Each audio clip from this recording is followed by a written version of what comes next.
Hello and welcome everyone to dugout discussions. आज हम बात करेंगे इंडिया वर्सेस बांग्लादेश का जो टेस्ट सीरीज अभी खत्म हुआ है और जो अपकमिंग T20 सीरीज है उसके बारे में हम देखेंगे कि कौन से प्लेयर्स के कैसे परफॉर्मेंस थे। और एज अ फैन हम बस अपना लव एक्सप्रेस करेंगे फॉर द स्पोर्ट। आज हमारे साथ है ऑड्रिश दा from all the way from Kolkata. मैं हूँ अरियंत फ्रॉम मुंबई और आज बस दो क्रिकेट फैन बैठ के अपने ओपिनियन शेयर करेंगे about the fun we had during the series। सबसे पहले टू बिगिन विथ, जो मैंने पिछले एपिसोड में बोला था कि यशस्वी जैसा रख रख के देगा। मतलब अब देखो यार, ये तो यू ऑलवेज न्यू भाई, वो जिस टाइप के वो प्लेयर है, और जिस इंटेंट के साथ वो बैटिंग करते हैं, Bangladesh had no chance against him. मैं तो ये डिसअपॉइंटेड हूँ कि उनका एक डबल हंड्रेड नहीं आया इस सीरीज में। उनका एक डबल हंड्रेड नहीं आया इस सीरीज में, मैं तो इस बात से डिसअपॉइंटेड हूँ। सबसे पहले दोनों टेस्ट पे बातें करते हैं। तो आदित्य, आप मुझे ये बताओ कि जो फर्स्ट टेस्ट में चार बहुत अच्छे बैटिंग परफॉर्मेंसेस मिले थे हमें after 2 hours of good bowling bye Bangladesh. पहले अश्विन और एंड जडेजा की अच्छी पार्टनरशिप और सेकंड इनिंग्स में पंत और शुभमन गिल की पार्टनरशिप। तो आप इनको कैसे देखते हो और आपको क्या लग रहा है कि जो हमारा बैटिंग फ्यूचर है इन पंत, अपना शुभमन गिल, यशस्वी जायसवाल, काफी इन सेफ हैंड्स लग रहा है हमें। हाँ जी हाँ, ऑब्वियसली मतलब जैसे ये लोग खेलते आ रहे हैं, शुभमन गिल का थोड़ा टेस्ट का फॉर्म थोड़ा ऊपर नीचे हो सकता है। मतलब अगर हम स्टैट्स देखें उसका, तो काफी शायद 25-30 मैच ऑलरेडी खेल चुके हैं। उनका एवरेज हम्म। अभी लगभग मिड 30s में है। हाँ। तो उनका जो टैलेंट है उसके हिसाब से अभी तक उनका परफॉर्मेंस नहीं रहा है। लेकिन जो मतलब उनके उनमें जो क्षमता है, जो ओडीआई क्रिकेट में वो जो अभी तक प्रदर्शन करते आ रहे हैं, तो उनसे होप्स तो बहुत ही हाई है। अभी नंबर 3 टेस्ट मैच का मतलब शायद सबसे इम्पोर्टेंट पोजीशन होता है, क्योंकि हम्म। आपको फर्स्ट ओवर में भी आ सकते हैं बैटिंग करने आप। मतलब एक 100-200 रन की पार्टनरशिप के बाद भी आ सकते हैं बैटिंग करने। तो आपको हर सिचुएशन के लिए आपको तैयार रहना पड़ता है। तो इस हिसाब से मतलब शुभमन का जो नंबर 3 में आना मेरे ख्याल से बहुत ही अच्छा मूव है। मुझे पता नहीं वो कितने दिन नंबर 3 में खेलेंगे, क्योंकि मुझे लगता है अगर विराट कोहली के रिटायरमेंट के बाद शुभमन नंबर 4 पे चले जाएंगे। लेकिन अभी के लिए जो मतलब बैटिंग है हम लोग का, यशस्वी जैसे ऊपर, मतलब शुभमन को 3 नंबर पे आना पड़ा, क्योंकि यशस्वी को आप बाहर नहीं बिठा सकते थे। वो जिस तरह हम्म। से भी उनको मौका मिला, मतलब पहले मैच से उन्होंने मतलब दिखा दिया उनका मतलब कूट कूट के टैलेंट भरा है उनमें। तो जैसे मतलब मुंबई से हम लोग जानते हैं कि मतलब हम्म। बैटिंग स्पेशली उधर का, मतलब इतना अच्छा अच्छा बैट्समैन है। आप मतलब स्टेट स्टेट लेवल के क्रिकेटर्स करेक्ट। को भी अगर देख ले, हाँ। तो जैसे पृथ्वी शॉ जैसे बैट्समैन अभी मतलब रेडर में ही नहीं है, लेकिन वो कितने बड़े दिग्गज बैट्समैन है हम सब जानते हैं। तो एक के बाद एक सरफराज खान ले लीजिए, श्रेयस अय्यर, मुशीर खान ले रहाणे, लो। अभी की जो टीम में है। मतलब आज ही आपका ईरानी कप का मैच शुरू हुआ था, पहला दिन। हाँ। तो उसमें 3-4 विकेट पहले ही गिर गए थे, लेकिन उसके बाद सरफराज और अजिंक्य रहाणे अभी मतलब एक वेटरन और एक यंगस्टर अभी मिलके पार्टनरशिप करके हाँ। मुंबई को अच्छी स्थिति में लेके जा रहे हैं। तो जैसे ऋषभ पंत है, यशस्वी ऋषभ पंत का तो हम क्या ही बोल सकते हैं। मतलब वो बहुत काफी टाइम से हमारे टेस्ट टीम के शायद मोस्ट कंसिस्टेंट बैट्समैन रहे हैं। और जब मतलब हम्म। परिस्थिति अनुकूल होती है या फिर सबसे मुश्किल स्थिति आती है, तो ऋषभ पंत का बल्ला हमेशा उभर के आता है। और वही हमने देखा इस सीरीज में। उन्होंने कल कम लगभग 2 साल के गैप के बाद टेस्ट क्रिकेट में कमबैक किया हम्म। और आते ही शतक जड़ दिया। तो दिखाता है, वो दर्शाता है कितने बड़े खिलाड़ी है। तो ये 3 बैट्समैन तो है ही। जी, और डेफिनेटली। हमारे जब रोहित शर्मा, विराट कोहली, इन इन लोग जब अभ्यास लेंगे, मतलब जब रिटायरमेंट संन्यास करेंगे, लेंगे। संन्यास लेंगे, तो उसके बाद भी हमारा बेंच स्ट्रेंथ बहुत ही अच्छा है। जो कि दिलीप ट्रॉफी, ईरानी कप में जैसे टूर्नामेंट्स में हमने हम्म। देखे हैं, बहुत सारे बैट्समैन अभी उभर के निकले। जैसे आप अभिमन्यु ईश्वरन को ही देख लीजिए, इतना देर से हाँ। वो इतना कंसिस्टेंट खेल रहा है। दिलीप ट्रॉफी में भी 2 लगातार उन्होंने सेंचुरी बनाया है, लेकिन उनका मतलब 15 में भी सिलेक्शन नहीं हो रहा है। तो बताता है इंडिया का हम्म। बैटिंग डेप्थ इतना स्ट्रांग है। तो बहुत ही अच्छी खबर है ये इंडियन फैंस के लिए। और 2 दिन में ये जो टेस्ट मैच उन्होंने जीता है, 2 दिन में, आई मीन मतलब क्या ही बोल सकते हैं, हैट्स ऑफ। हाँ, उस पे तो अभी आएंगे अच्छे से। सबसे उसके जो शुभमन गिल का आपने बोला number 3, I think Shubman Gill को ना यार अभी नंबर 5 पे खिलाना चाहिए। आई थिंक उसको शील्ड करना चाहिए थोड़ा। और मतलब ऐसे सीधे पे जो आई आई डोंट थिंक कि वो परफॉर्म कर पा रहा है। मतलब अभी यहाँ तो फिर भी ठीक है, बट ओवरसीज जब जाएंगे, I don't know, I think उसको नंबर 5 पे खिलाना चाहिए। अ, ठीक है। अब उसके अलावा जो हमारे दो वेटरन ऑलराउंडर्स है, जडेजा और Ashwin, who have been giving their services पिछले पता नहीं कितने 10-15 सालों से। और मतलब India is gonna miss them यार। अभी कितने हैं, 3-4 4 साल है उनके। अश्विन तो यार इज ऑलरेडी 37-38। तो अभी हाँ, मतलब ये ऑफ स्पिन का मतलब अश्विन का तो जडेजा का, खैर हमारे पास अक्षर पटेल है रेडी। हम्म लेकिन अक्षर पटेल से हमें बॉलिंग थोड़ा बेटर मिल जाएगा मेरे हिसाब से, वो जडेजा से बेटर बॉलर है। लेकिन हम्म बैटिंग में जडेजा ज्यादा मतलब कॉम्पैक्ट है। आपको जडेजा को नंबर, इंडियन कंडीशंस में तो आप नंबर 5 नंबर 6 आराम से खिला सकते हैं। तो अक्षर पटेल आने के बाद भी उतना ज्यादा डिफरेंस नहीं महसूस होगा, लेकिन अश्विन के जाने के बाद तो जरूर मतलब उस हिसाब से, अगर ऑफ स्पिनिंग ऑलराउंडर अगर हम देखें डोमेस्टिक वॉशिंगटन क्रिकेट सुंदर में, एक है।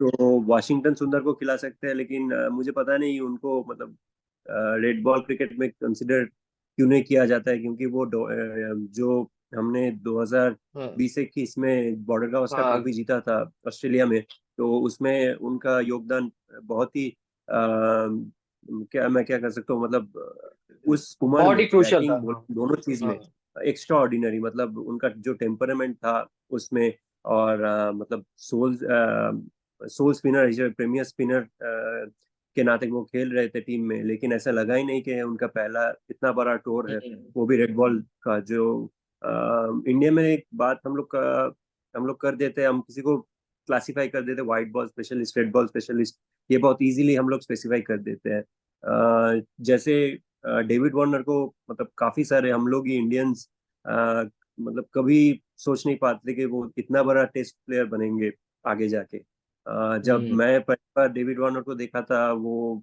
चैंपियंस लीग का मैच होता था तब। तो चैंपियंस लीग में वो न्यू साउथ वेल्स के लिए खेलते थे, और रविचंद्रन अश्विन को वो रिवर्स स्वीप के लिए छक्का मार रहे थे मिड विकेट के ऊपर से, मतलब लेफ्ट हैंडर का, मतलब राइट हैंडर का जो मिड विकेट होता है उनमें से हाँ उधर हाँ वो हाँ, स्विच मार कवर्स के छक्का ऊपर मार। से मतलब। हाँ अभी हाँ वो बैट्समैन टेस्ट मैच का इतना बड़ा खिलाड़ी बन गया, रिटायर। अभी हाँ वो यार। रिटायर हुआ है ऑस्ट्रेलिया को, अभी तक 1 साल होने जा रहा है, अभी उनको उस हिसाब से रिप्लेसमेंट नहीं मिला है। स्टीव स्मिथ को खिला रहा है, लेकिन उतना अच्छा रिजल्ट नहीं मिल पा रहा है। तो ये दिखाता है कि अभी इतना जल्दी किसी को क्लासिफाई नहीं करना चाहिए कि ये रेड बॉल स्पिनर है, ये प्लेयर है, या व्हाइट बॉल प्लेयर है।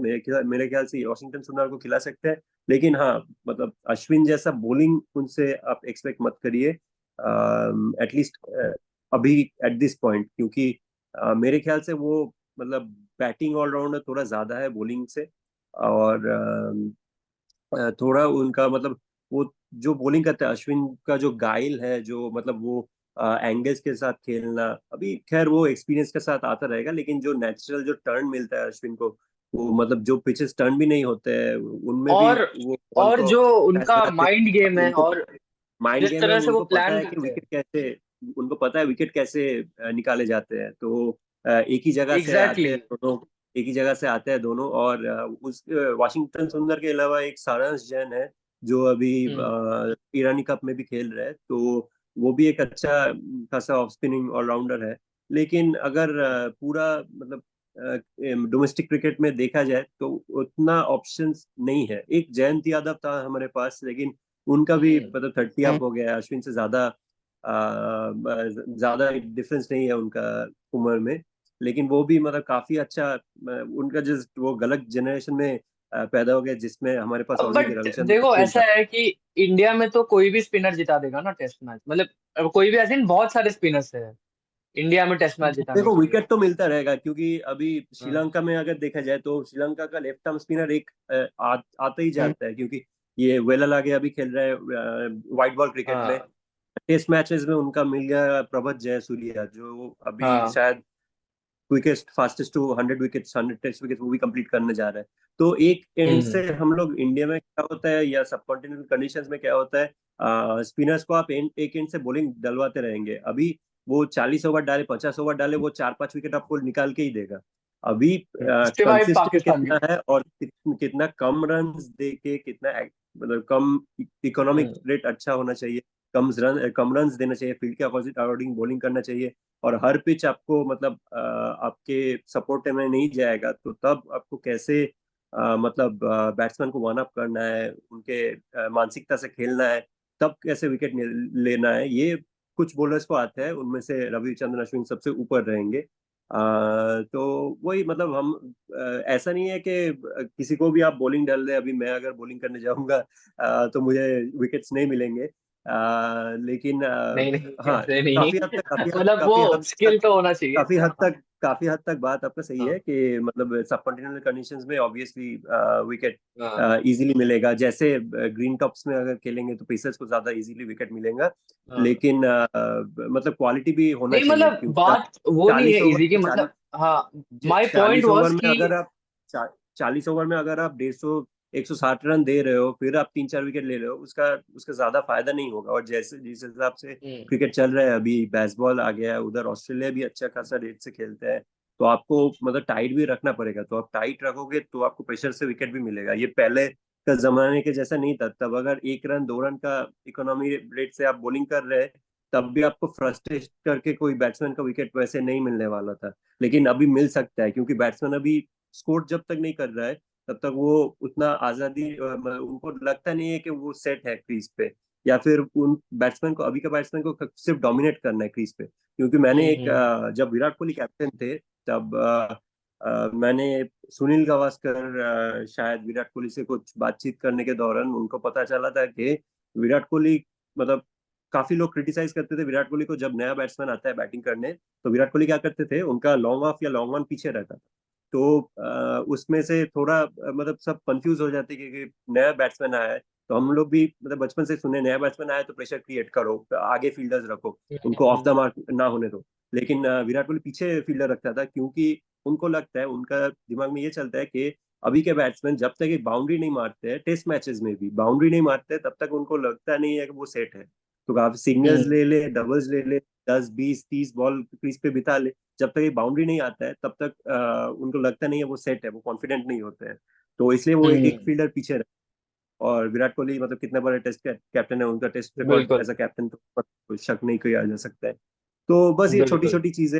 लेकिन अभी Ashwin I think off spin कर रहे हैं और बैटिंग भी अभी उनका उभर के आ रहा है। तो आई थिंक मतलब 3-4 साल है हमारे पास एक नया उनका बैकअप, उनका रिप्लेसमेंट तैयार करने के, जो कि काफी समय है इंडियन क्रिकेट में, जहाँ मतलब टैलेंट इतना कूद कूद के भरा है। बिल्कुल बिल्कुल।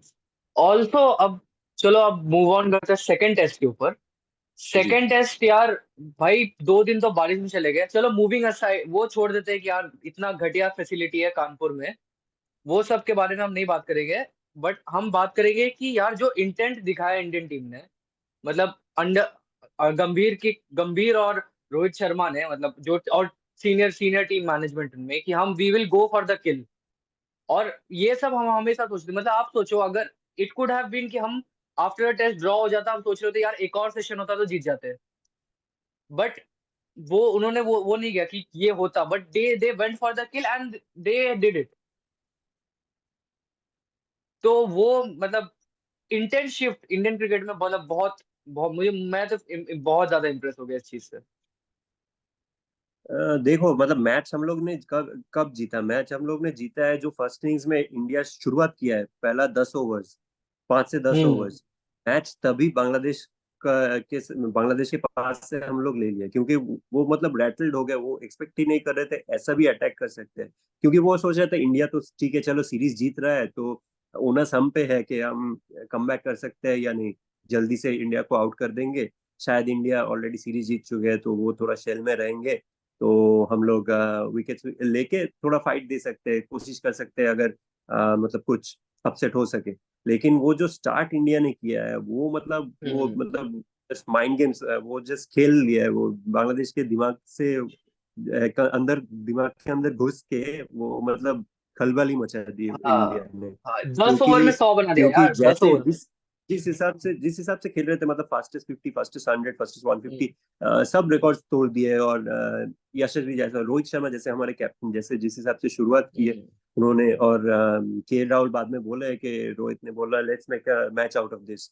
और मतलब यही वही इंटेंट हमको सब में देखने को मिला, क्योंकि विकेट्स गिर रहे थे लेकिन फिर भी कोई मतलब नहीं, ऐसा नहीं कि ठीक है अभी थोड़ा देख लेते हैं, अभी थोड़ा रुक के खेलते हैं, ऐसा नहीं था। तो पहले से लास्ट में जो भी आ रहे थे बैटिंग करने, वो अटैकिंग इंटेंट के लेके ही खेल रहे थे। तो इंडिया मतलब परफेक्ट, मतलब जितना बोले जाए वही कम है, क्योंकि 52 रन का लीड लिया इंडिया ने और तुरंत डिक्लेयर कर दिया। तो वो चाहते थे तो 100 रन, 120, 120 रन का लीड भी ले सकते थे। तो उसमें लेकिन मतलब बहुत ही प्रोएक्टिव थिंकिंग था वो, गंभीर का बोला जाए या रोहित का बिल्कुल। बोला जाए, पूरा का आई बोला थिंक जाए। ये बिगिनिंग ऑफ गैम बॉल है, बैस बॉल के बाद हाँ बिगिनिंग मतलब ऑफ गैम बॉल है। बोल सकते हैं, लेकिन मतलब मेरे ख्याल से पूरा मैं क्रेडिट देना चाहूंगा पूरा, मतलब जो थिंक टैंक था, नहीं बिल्कुल, टीम मैनेजमेंट एज अ बिल्कुल होल, बिल्कुल। मैं सबको सबको क्रेडिट देना चाहूंगा, क्योंकि केएल राहुल जैसे मेंशन किया रोहित शर्मा का नाम, तो कैप्टन का हम हम्म, क्रेडिट कैप्टन से नहीं ले सकते। पूरा क्रेडिट नहीं जैसे नहीं कैप्टन बिल्कुल। को नहीं दिया जा सकता, पूरा क्रेडिट कैप्टन से ले भी नहीं सकते, तो पूरा थिंक टैंक पे हम्म, बटा जाएगा ये क्रेडिट। जो भी मतलब एक एक देखो, एक बोलते हैं कि एक सजेस्ट करते हैं आइडिया, बाकी लोगों को भी लेना पड़ता है वो आइडिया। आप अगर किसी को भी हम्म, बोल के आपको 6 रन के औसत से खेलना है पर ओवर में, पर ओवर 2 बाउंड्री चाहिए मुझे, वो कितना वो ले पा रहा है वो इम्पोर्टेंट है। और उसके मतलब वो अगर शॉट्स मारने के लिए आउट हो जाए, मारने जा रहा है फिर आउट हो जाता है, तब उसके पास वो मतलब कॉन्फिडेंस होना चाहिए कि मेरे टीम मैनेजमेंट मुझे बैक करेगा। मैं अगर लो स्कोर के पे आउट हो जाऊं तो ऐसा नहीं है कि मुझे मेरा जगह खतरा में आ जाएगा। तो वो जो एश्योरेंस दिया गया है टीम मैनेजमेंट के तौर से, from the team management to the players, ये बहुत इंपॉर्टेंट है। अगर ये एश्योरेंस नहीं मिलता बिल्कुल। प्लेयर्स को, ये कॉन्फिडेंस नहीं रहता, तब तब ऐसा परफॉर्मेंस नहीं देखने को, डेफिनेटली डेफिनेटली। क्योंकि तब लोग सोचते थे मेरा, मैं मारने जाऊंगा, मेरा मैं आउट हो सकता हूँ, तो मैं क्रीज में रहता हूँ, मेरा थोड़ा इनिंग्स एटलीस्ट 30-40 रन बना लूँ, तब मैं बड़ा शॉट्स के लिए कोशिश कोशिश करूंगा। लेकिन ये बट पूरा वैसे हार मतलब जाते हैं ये मैच। ये जो मतलब एक फैमिली जैसा है, ये हम लोग को हम्म, देखने मिलता था जब वो एम एस धोनी के टाइम पे, जो मतलब शुरू के कुछ साल आफ्टर 2011-12, जब हम लोग बाहर हार रहे थे, उस टाइम पे नहीं, लेकिन एम एस धोनी के टाइम और फिर अनिल कुंबले, उस टाइम पे जो एक मतलब लगभग हम लोग का सेम ही प्लेयर्स खेलते थे टेस्ट क्रिकेट में, ज्यादातर चेंजेस नहीं होते थे। एक मैच में शायद बाहर अगर हम लोग खेलने गए तो कुंबले की जगह एक पेसर, सॉरी हरभजन की जगह एक पेसर आ जाता था। कभी कभी वीवीएस को इंजरी हुआ तो युवराज आ जाता था। तो ऐसे ही कुछ चेंजेस होते थे, और सहवाग के साथ ओपनर्स काफी सारे बदले हैं, जैसे आकाश चोपड़ा है, वासिम जाफर है, गौतम गंभीर खेले हैं। तो वो ये 2-3 बेसिकली चेंजेस होते थे, लेकिन ऐसा नहीं था कि मतलब काफी सारे चेंजेस होते हैं, ये बाहर गया ये अंदर आया, ऐसे नहीं होते थे। तो इसमें क्या होता है, आपका जो टीम बॉन्डिंग है बहुत अच्छा होता है, एटमोस्फियर जो टीम का है वो बहुत अच्छा होता है, वही इस टीम में दिखाई दे रहा है, क्योंकि ये भी अभी एक सेट टीम की तरफ जा रहा है। पहले एक रहाने पुजारा जो हमारा कॉम्बिनेशन होता था, ईशांत शर्मा, मोहम्मद शमी, उमेश यादव, ये कॉम्बिनेशन होता था। अभी एक नया कॉम्बिनेशन बैठ रहा है, जहां पर आप केएल राहुल देख ले, आप शुभमन गिल, यशस्वी जायसवाल, बॉलिंग में आप सिराज, बुमराह, ये कॉम्बिनेशन देखते हैं। तो मतलब अभी ये एक फैमिली जैसा लग रहा है ये, और तभी उसी का नतीजा है ये रिजल्ट्स। बिल्कुल बिल्कुल। चलो अब क्विकली, हमारे पास टाइम भी थोड़ा कम है, तो फटाफट हम सबसे पहले तो ऋषभ पंत को मैं कहूंगा कि यार, ऋषभ, हमने जितनी बात की ऋषभ पंत के बारे में कम बात की, बट जितनी बात करी जाए उतनी कम है। जो उन्होंने परफॉर्मेंस दिया एक बहुत ही लंबे अंतराल के बाद जब वो टेस्ट क्रिकेट में आया और उन्होंने जो परफॉर्मेंस दिया, काफी कमेंडेबल है। ठीक है, अब टाइम की कमी होने के नाते फटाफट जंप करते हैं T20 सीरीज के बारे में। तो आपसे दो शॉर्ट कमेंट लेना चाहूंगा मैं। सबसे पहला तो ये एक यंग स्क्वाड है, और यंग स्क्वाड से भी ज्यादा ये बहुत ही यंग फास्ट बॉलिंग अटैक है। अर्शदीप सिंह, हर्षित राणा और मयंक यादव। तो या आप मतलब एक मतलब काफी टाइम से, मतलब इस शो पे भी मैंने कई बार कहा है कि जो हमारे पास जो वो फास्ट बॉलिंग का पूल है वो इतना स्ट्रांग मतलब नहीं दिख रहा, जो जो इस वक्त जो है हमारे पास, और उसकी पहले जो नहीं दिख रहा, बट अब वो दिख रहा है कि they are working on it, और पीछे से भी एक लाइन ऑफ फास्ट बॉलर्स निकल के आ रहे हैं। तो सबसे पहले तो आप कितने एक्साइटेड हो ये नए फास्ट बॉलर्स को देखने के लिए, स्पेशली मयंक यादव को देखने के लिए? जी बिल्कुल, मयंक यादव के को देखने के लिए हम सभी एक्साइटेड है, क्योंकि मतलब 150 के ऊपर, मतलब रेगुलरली उनका स्लोएस्ट बॉल भी 150 होगा। तो 150 के ऊपर जो बॉलिंग कर सकता है वो आपको देखने में, सिर्फ हम एज इंडियन फैंस नहीं, जो न्यूट्रल है वो भी मतलब टीवी के सामने बैठे रहेंगे कि मयंक यादव का हम्म। बॉलिंग देखना है। और सिर्फ मयंक यादव नहीं, मैं कहता हूँ मैंने देखा है हर्षित राणा भी दिलीप ट्रॉफी में, जहाँ पे काफी सारे बॉलर्स में देख रहा था थोड़ा विद इन देमसेल्व्स बॉलिंग कर रहे थे 130-35, क्योंकि ज्यादातर पिचेस से भी मदद मिल रहा था, तो वो 130-35 वो कर सकते 140 पार, लेकिन वो 30-35 से बॉलिंग कर रहे थे। तो हर्षित राणा उनमें से एक बॉलर था जो 145 के ऊपर कंसिस्टेंटली बॉलिंग कर रहा था, तो उनके पास भी पेस है 150 के बिल्कुल। ऊपर बॉलिंग डालने के लिए। तो मतलब ये बहुत ही एक्साइटिंग है, अभी देखते हैं कितना। और मुझे मुझे नहीं लगता है तीन हम्म। सीमर्स एक साथ खेलेंगे, क्योंकि हार्दिक है हमारे टीम में, नीतीश रेड्डी अगर उनको मौका मिला तो वो भी, करेक्ट। शिवम दुबे भी एक दो ओवर डाल सकते हैं। तो शायद दो ही पेसर्स खेलेंगे, अर्शदीप तो खेलेंगे, इस बॉलिंग अटैक का वही स्पीयर है। और उनको उनके अलावा मुझे मुझे लगता है मयंक यादव या हर्षित राणा, पहले शायद हर्षित राणा को मौका मिले, क्योंकि वो टीम टीम के साथ पहले से है। हम्म। तो जो भी मतलब मुझे लगता है चांस, मतलब एटलीस्ट एक ओडीआई, मतलब एक T20 तो मिलना ही चाहिए मयंक यादव को। और मतलब मजा आएगा ओवरऑल, जो स्क्वाड है, जो आईपीएल के सब हाँ। अच्छे अच्छे परफॉर्मेंस है, सॉरी आईपीएल के जो अच्छे अच्छे परफॉर्मेंस है, सबको मौका मिला है, ज्यादातर लोगों को मौका मिला है, तो बहुत मतलब देखने में मजा आएगा ये सीरीज। Right, right. और उसके अलावा एक शॉर्ट फन क्वेश्चन है मेरा, कि आपको क्या जी। लग रहा है, केकेआर कोटा की शुरुआत हो गई है क्या? मतलब क्योंकि मतलब वरुण अ, चक्रवर्ती का जो इंक्लूजन है। देखिए देखिए, केकेआर कोटा में अभी नहीं बोलूंगा, क्योंकि मतलब चैंपियन टीम है अभी केकेआर, तो चैंपियन टीम से अगर ज्यादातर प्लेयर्स लिया जाता है तो मेरे ख्याल से वो कोटा नहीं आप कह सकते। हाँ, अगर केकेआर अभी 8-9 पे रहता, इस साल फिनिश करता, तो तब अगर वो भी लिए गया है तीन ही प्लेयर्स, तो आउट ऑफ 15 या 16 मेंबर्स का स्क्वाड है। हम्म। तो और जो प्लेयर्स है, मेरे ख्याल से ज्यादातर आप क्वेश्चन नहीं कर सकते। देखिए रिंकू सिंह तो पहले से ही आपके पास टीम में था, ठीक है। वरुण बिल्कुल। चक्रवर्ती का अगर हम बात करें तो इस सीजन वो जो पंजाब का मैच हुआ था, जिसमें से केकेआर वो 262 या कुछ वो रिकॉर्ड रन चेस हो गया था, पंजाब ने कर दिया था ईडन गार्डन्स में। उसके बाद से हर एक मैच में वरुण चक्रवर्ती ने अच्छा बॉलिंग किया है, तो विकेट भी मिला है उनको, इकोनॉमिकल भी रहे हैं।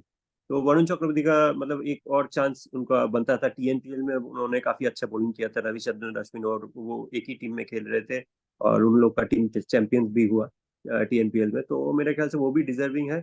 और हर्षित राणा देखिए वो भी पहले से टीम में थे, इसका पहला वाला जो सीरीज था, पिछला नहीं वाला यार, सीरीज में हर्षित वो राणा का तो मैं टीम में बहुत थे। फैन हूँ। मतलब मैं जी तो चाहता हूँ हर्षित राणा को एक बार ऑस्ट्रेलिया लेके जाया जाए, और जो वो एग्रेशन है, मतलब I want to see that on जी ऑस्ट्रेलियन जी पिचेस।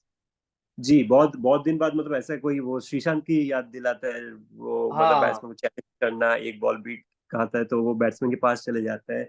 और हर्षित राणा की एक और बात है जो मतलब काफी सारे लोग नहीं जानते, वो अच्छा, बहुत अच्छा बैटिंग भी कर सकते हैं। तो अच्छा। जैसे आकाशदीप है, आकाशदीप का बैटिंग काफी अच्छा है, वो नंबर शायद 9 पे बैटिंग करने आ रहे हैं, लेकिन उनका वो आराम से नंबर 8 पे भी बैटिंग कर सकते हैं। तो उस हिसाब से हम्म। हर्षित राणा का बैटिंग भी उससे मतलब आकाशदीप से भी उनके बेटर पास एक फर्स्ट हर्षित राणा क्लास का बैटिंग। सेंचुरी भी है। जी बिल्कुल, तो हर्षित राणा का बैटिंग भी देखना पड़ेगा। तो मतलब ओवरऑल एक बहुत अच्छा पैकेज है हर्षित राणा आपके लिए, यूटिलिटी क्रिकेटर है। और मतलब उनका 200% कमिटमेंट मिलता है आपको हर मैच में, वो खेलेंगे, मतलब वो आपका जान हथेली पे रख के, मतलब वो जान आपके पास दे देंगे ये मेरा जान है, मैं पूरा हाँ। ग्राउंड पे वो छोड़ के बिल्कुल, आते हैं। बिल्कुल, तो ये सबसे बिल्कुल। अच्छी बात है। तो चलो फाइनली बताओ सीरीज प्रेडिक्शन, मेरे तरफ से फाइनल इंडिया। हाँ देखो, मतलब मुझे भी मतलब बहुत ही कम चांस लग रहा है बांग्लादेश का जीत पाना, क्योंकि वो लोग का भी थोड़ा T20 उनका मतलब फोर्टे नहीं है, T20 फॉर्मेट उनका फोर्टे नहीं है। तो इंडिया का जो मतलब हम्म। टैलेंट पूल है, मतलब क्या ही बोल सकते हैं, मतलब इतना हर पोजीशन में अगर आप देखें तो एक से बढ़कर एक अच्छे खिलाड़ी है। तो ये नहीं चला तो वो चलेगा, वो नहीं चला तो ये चलेगा। तो ओवरऑल मतलब टॉप से लेके बॉटम बस बस एक ही पॉइंट है, हमारे पास एक ही प्रॉपर ओपनर है, क्योंकि अभिषेक शर्मा के साथ शायद संजू सैमसन ओपन करेंगे, तो वो ही एक मेकशिफ्ट ओपनर है हमारे पास। लेकिन संजू सैमसन ने भी आईपीएल में ओपन किया है पहले, तो आई थिंक मतलब उतना प्रॉब्लम नहीं होगा। तो ओवरऑल इंडिया कवर्ड है, तो व्हाइट वॉश आई थिंक हम एक्सपेक्ट कर ही सकते हैं। बिल्कुल बिल्कुल, मजा आएगा। तो चलो इसी के साथ आज का डगआउट डिस्कशन फिनिश करते हैं। बहुत मजा आया आज बात किया, और अब नेक्स्ट टाइम आपसे मिलेंगे after India Bangladesh T20 series. आपको ये वीडियो पसंद आया तो लाइक जरूर करना, हमें सब्सक्राइब करना, और कमेंट में बताना कि आपको और किस टॉपिक्स पे आप बात करना चाहोगे और कौन सी टॉपिक्स हमने मिस किए, और आप what are you looking forward to in the upcoming series.